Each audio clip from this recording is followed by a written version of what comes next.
Hi, welcome back to the Reclamation Station. My name is Tammy. If you found yourself here for the first time, welcome. Somewhere in that quantum field, your higher self brought you here, and I'm grateful and invite you to participate in the exercises that we do every time we gather here on this station.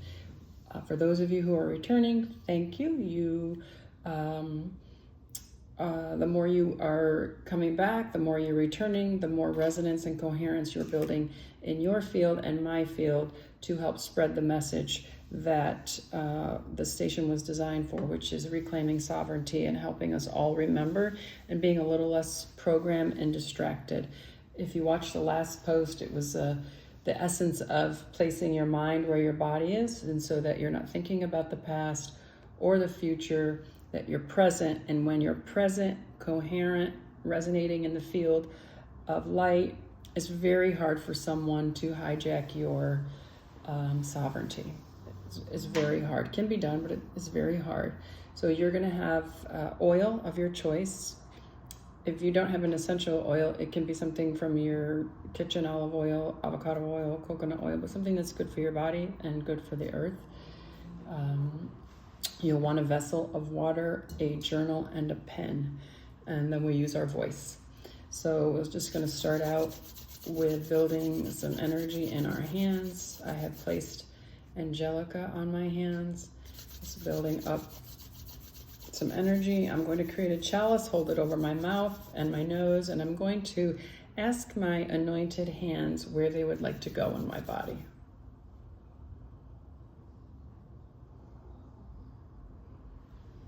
Right away, I got my heart, so I'm placing my hand on my heart. I prefer skin-to-skin contact. I prefer the oil and the energy to not have to go through any barriers. So if it's available to you, skin-to-skin is wonderful. Just sit, and if it didn't come right away, just sit for a minute, asking your chaliced hands, your energized hands, your anointed hands, where they'd like to be placed on your body.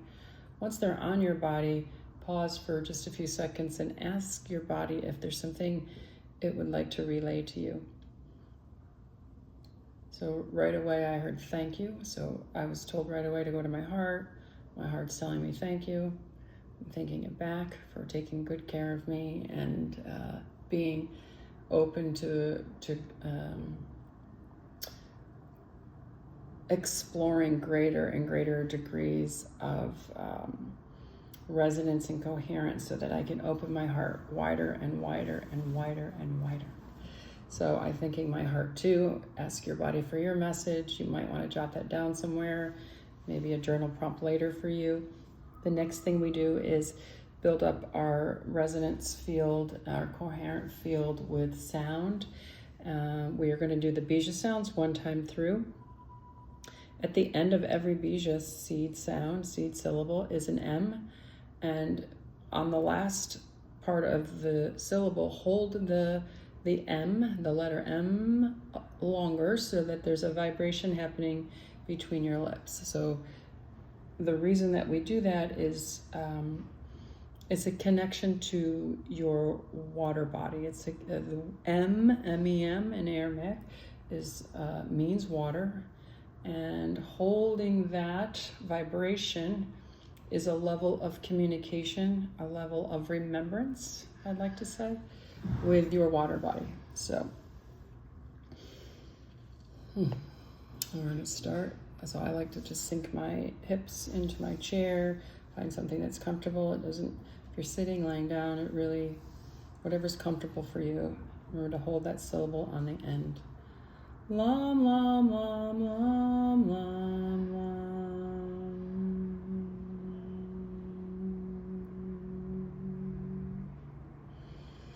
Vam, vam, vam, vam, vam, vam.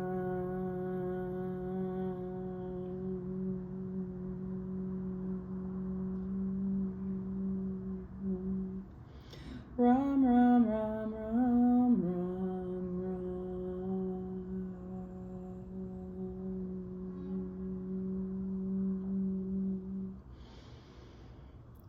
Yum, yum, yum, yum, yum, yum.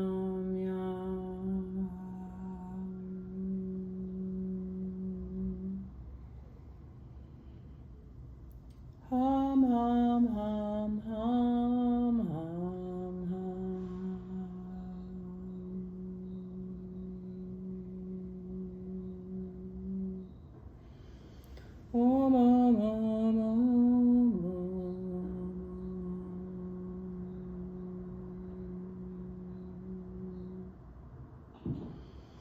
always find it very interesting how the sound, every bijou sound has a different frequency, a different vibration in my field.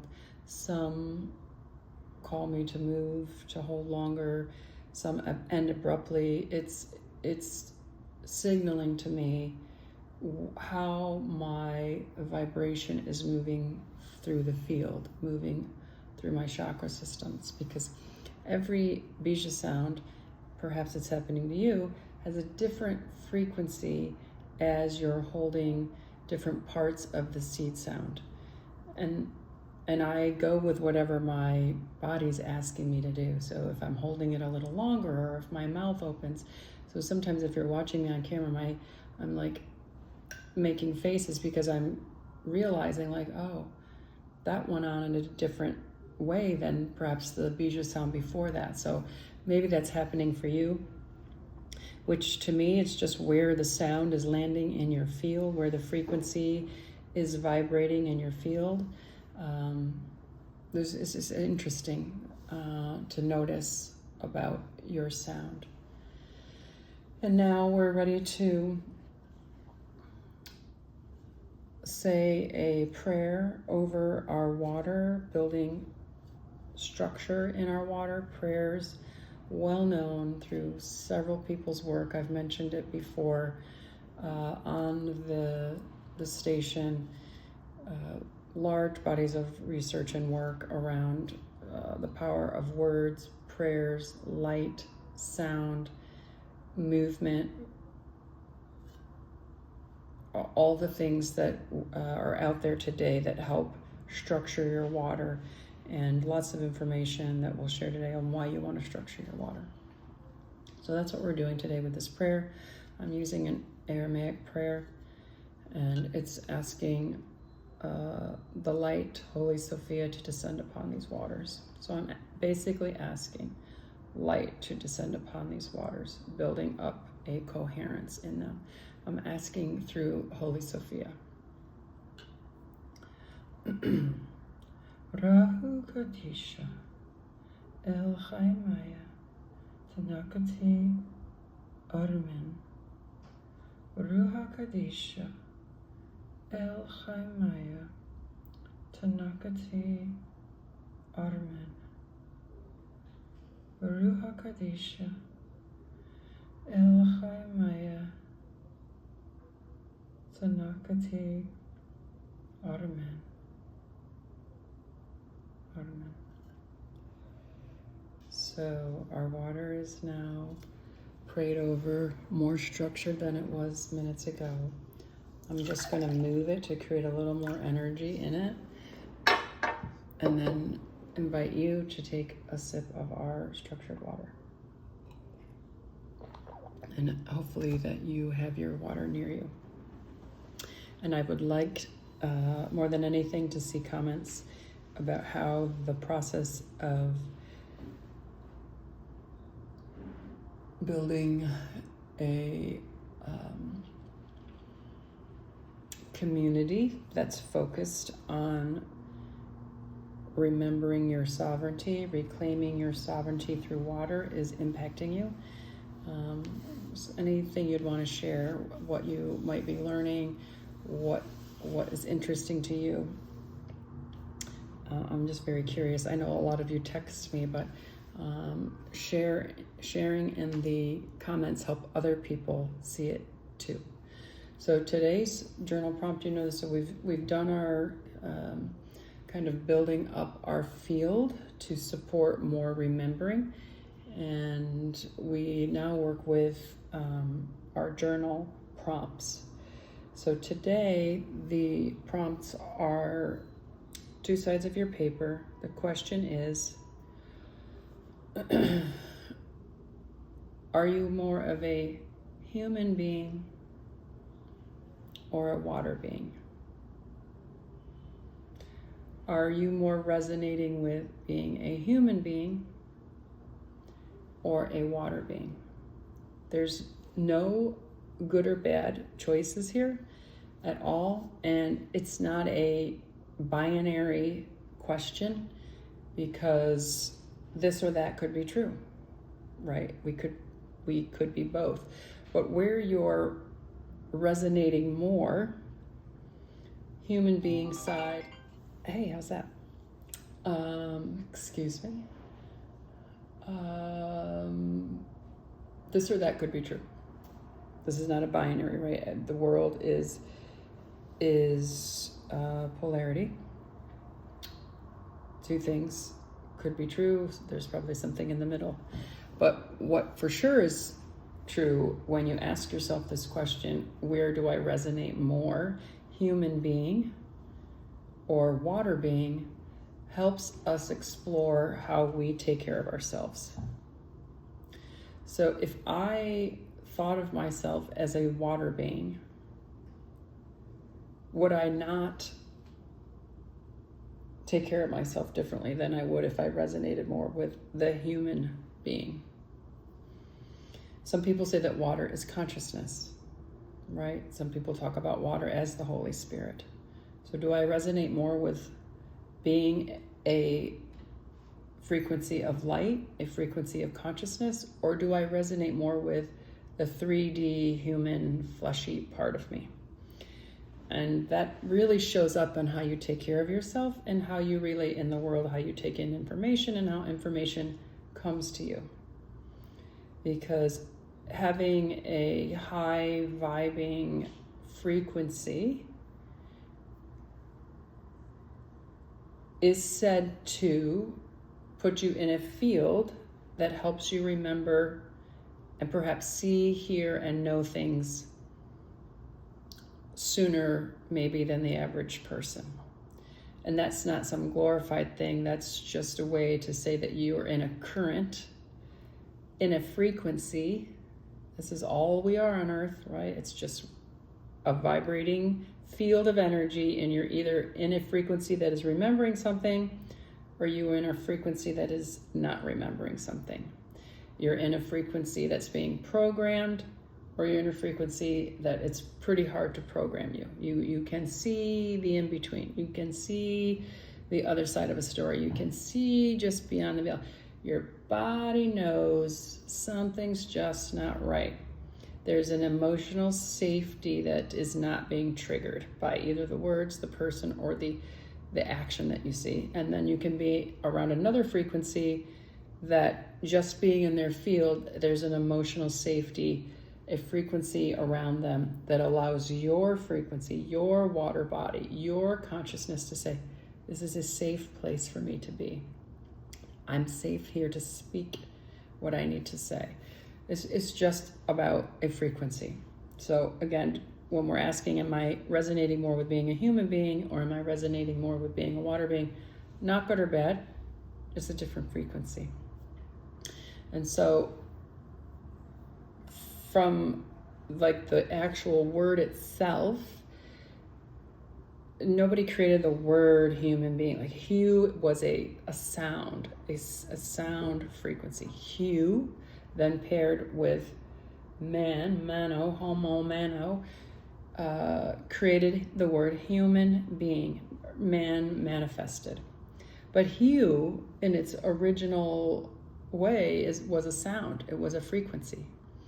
So sound and matter together, human being, lots of root parts to this, but he was also referred to as the divine. It's more earthly, right? It's more of an belief that it was an earth manifestation, human. And if you think about water, so if we say human, that's 1700 century kind of language comes out, and we put this word together, the sound and this word human that comes together, and it's now in our field. And we start calling something that looks like this a human. Prior to that, Babylonian, Mesopotamia, 2000 plus BCE, there were mer people, water beings, Mamiwata, in Africa, right? There was a recognition that there were water beings. And that's what they were called. Every culture, coastal culture, has identified some word for selkies or mermaids or merman or merpeople. Lots and lots of language around that. So again, before you reject something that I might say, holding the possibility that both are true, the invitation in the journal prompt is now to say, like, if they're both true, and I've been trained in Western world to take care of this part, the flesh part of me. If I were a water being, what would my training be to take care of my water being? And I ask that because we're mostly water, right? 99% water molecularly, 60, 70, 75% water structurally. So it's, to me, imperative that we start thinking about ourselves as water beings, both human being, but we're actually more of a water being structurally and molecularly. We're mostly water. So we know when our systems in the human fleshy part of us clog, become stagnant, not moving, what happens when your water body is stagnant? Have you ever known any good thing to come from stagnant waters when you're out on a walk, when you have it in your house? Nothing good comes from stagnant water. And perhaps there's a connection between stagnant water in the body, illness, and forgetting things. What I mean by forgetting things is the body, the water body, becomes so stagnant, less structured, that it's unable to pick up the frequency that would allow us to see just beyond the other side of things. You might have a knowing that what you're seeing isn't true, but you don't have the ability to just see beyond it, to nail it for sure. But you have your water body kind of as a knowing. Could it be true that if we built up our water body, the ability to see, hear, and know and remember would be much clearer than it is today? So why I'm spending all my time talking about water, sharing water body messages, water being messages, sharing ways to structure water, is because the path to reclamation, the path to sovereignty, the path to remembering, from my perspective and from where I sit and from what comes to me, is that as above, so below. The more structure we build into our water, the more we're going to remember our consciousness, our divinity, that we are that light that we hear of, that we speak of, that we think is up in the sky or only belongs to some people. The more you build your light body, your water body, the more you're going to probably remember, and the less you will be able to be programmed, which is a huge goal that I have on this station. Remembering, reclaiming, less programming. Why do I think that there's a truth in that? Is because if you think about your body just in pure scientific terms,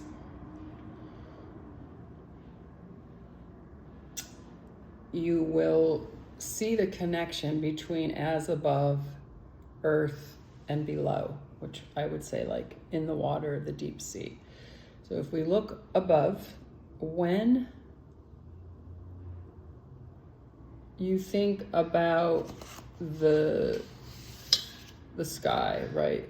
A comet in the sky has a nucleus. And when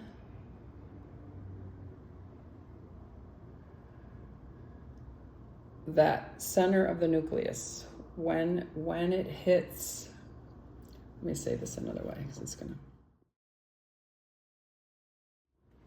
So when we think about as above, so below, we think about a comet in the ethers. And when we see around the comet, the nucleus of a comet, there's a halo, right? There's a dust that forms that creates a light around that. So they call that a coma.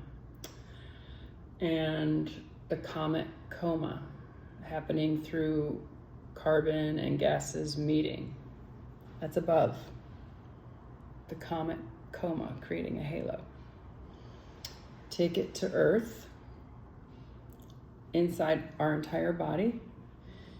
All of us, we brought on a carbon framework. We hear that all the time, carbon DNA. Inside of our body are benzene rings, 6 carbon structures, hexagonal structures.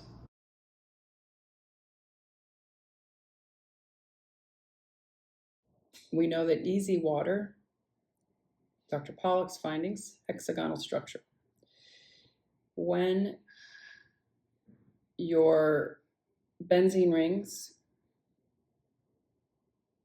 create the right molecular relationship with what's surrounding it, like water, like structured water, it creates a halo, a light resonance, a light.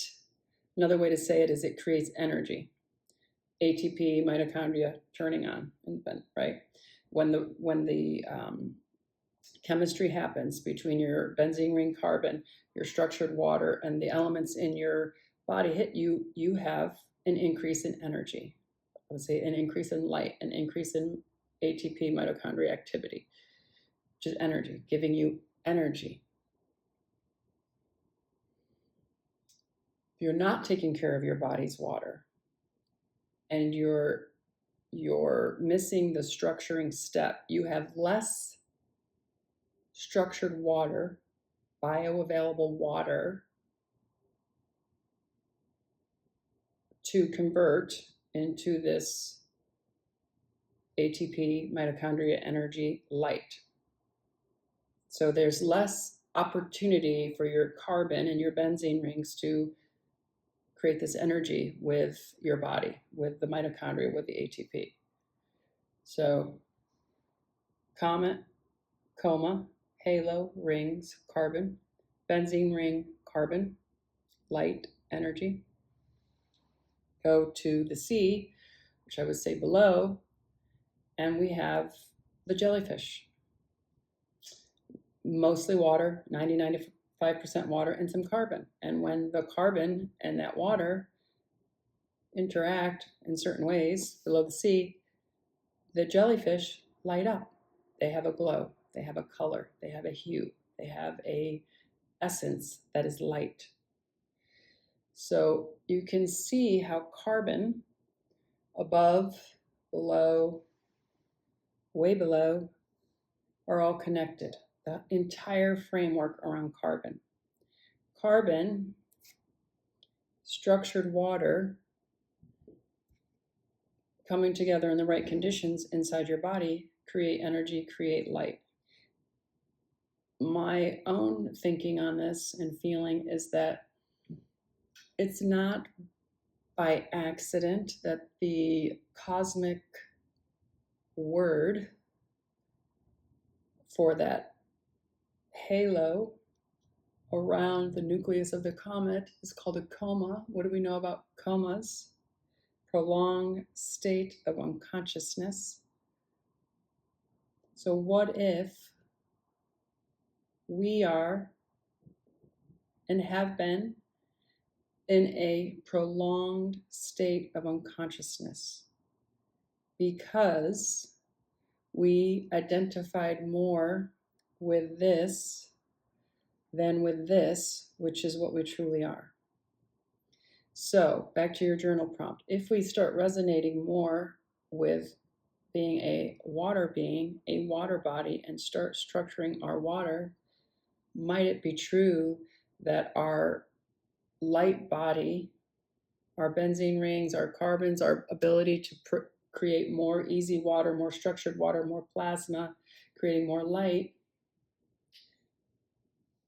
allows us to be able to retrieve more of what's in that field of consciousness. Another way to say that is structuring our water, creating less stagnation in the body, is a path toward remembering.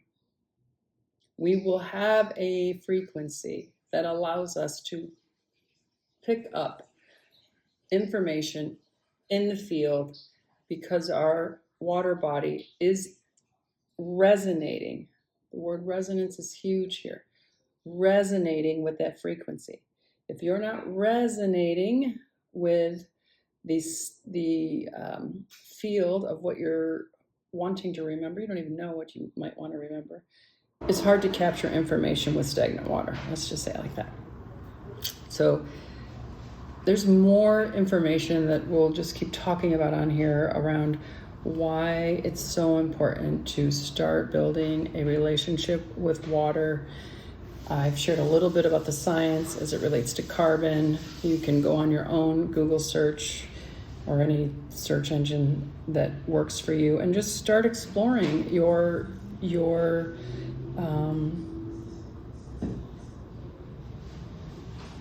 start exploring and thinking about ways in which you can identify with being both a human being and a water being. We always end with a card. Seeing what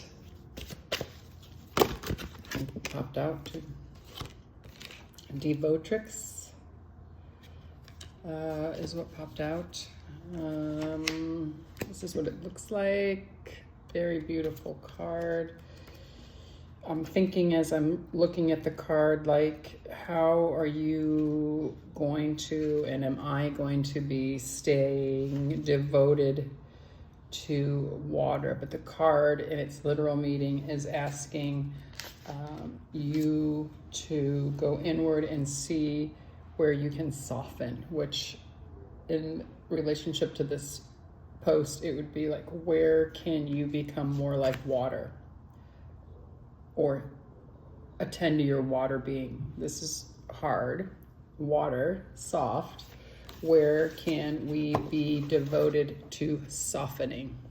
If you've heard other videos, you know that I've been on a path of softening, not just with water, but in all ways. Softening in speech, softening in presence, softening.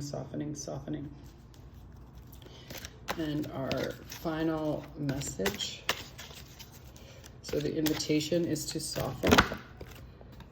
And